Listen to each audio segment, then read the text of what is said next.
back in 2007, we did have a spike in allegations, and I think our total was in the teens. And we took that pretty seriously, that we wanted to go make sure that we here at the plant could understand what were the drivers of the increase in allegations, what were the contributors to that, were there things we needed to do better or reinforce with our employees, and we did that. We did several self-assessments. The NRC also came in and investigated from a discrimination perspective. And the NRC didn't find any instances where we actually had discriminated or created a hostile workforce. But our self-assessment process that we did, we brought in some outside folks and had them do interviews with over 100 of our employees, just to get a feel for, what is the work environment, and are there ways we can improve it. And we did find some ways that we could improve the work environment, and we took action on those. Such as? Creating a better awareness of our employee concerns program was one of the actions. Another action just letting people know that it existed? Or? Yeah, and what it was for, and how it worked. And then we also put in place a process for differing professional opinions. Right? Sometimes if you have an equipment issue or a problem you're trying to solve, you can end up having people that have different opinions on what we should do, as you can imagine. So we created a process where we can resolve those internally. And several other actions. We also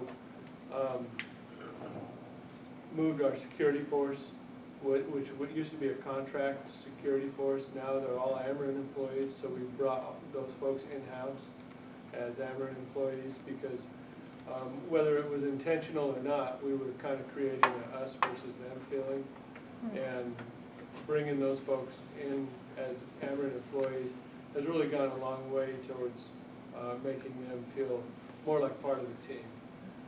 Since we've taken those actions in 2007, our average over the last 3 years is back down to at or below the industry average. We're right around 3 per year, and that's something that we watch, and we take that very seriously, because like we talked about earlier, culture is extremely important to us, and having that good, healthy safety culture is a real key for nuclear power.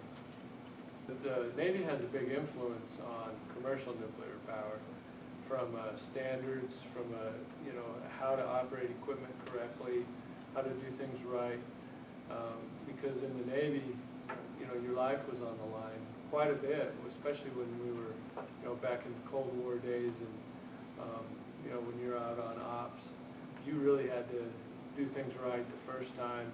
You had to take good care of your equipment, and safety is a big priority in the Navy as well. And so a lot of us over the years that's how a lot of us got our start, was in the Navy. And so that Navy culture has had a big influence on the commercial nuclear power safety culture as well. Well, I think 3 Mile Island had a big effect on the nuclear industry, because the aftermath of 3 Mile Island, and really we kind of made that worse on ourselves, because the days and time after 3 Mile Island, public support for nuclear power dropped quite a bit, and we really didn't get a lot of good facts out there from an industry perspective to the public, and the facts are that really there's been no deaths or injuries from the accident at 3 Mile Island.